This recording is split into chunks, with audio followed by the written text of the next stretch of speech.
Thank you, Deputy Speaker. Well, Deputy Speaker, over the next few weeks, millions of Australians will have their student debt cut by 20%. That's 20,336 individuals in the electorate of Lalor. Over 20,000 people in my electorate who will receive a text or an email from the tax department to tell them that their debt has been reduced. This is a big deal for young people. It's a big deal. The average student debt is around $27,000, and this will cut that debt by about $5,500. It will benefit around 3 million Australians. It will wipe around $16 billion off student debt. The individual involved won't have to do a thing.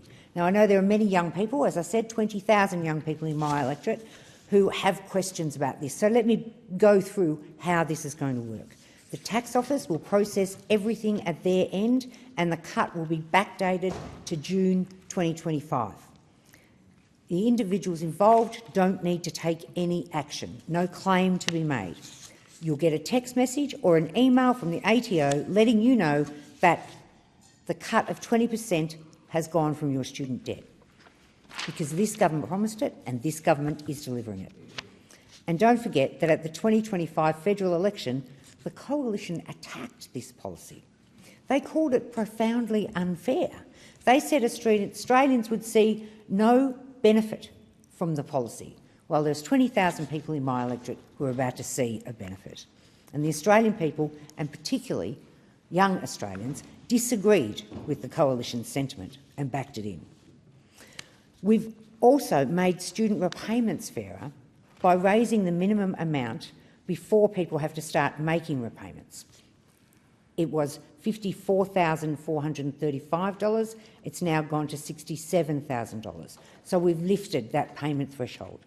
And this replaced the previous repayment system with a new marginal repayment system. The previous system was based on your entire income. Once you earn above the minimum repayment threshold of $54,435, you paid a percentage of your entire wage as a repayment. You only pay a percentage of your wage above the minimum repayment threshold now. For example, right now, if you earn $70,000, you'll pay $1,750 a year, and under these changes, you'll only pay around $450 a year.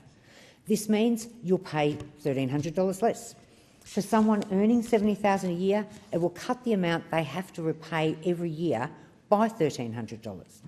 This is real cost of living relief at a time when we know Australians are doing it tough, at a time where we know that the people who have these student debts are struggling to make ends meet. This will make a real difference. We've also made sure that in the future we've fixed that indexation issue that young people were talking to us about before the last election. We fixed that to ensure that student debt never grows faster than wages in the future. And that's not all we've done in the higher education space or for students.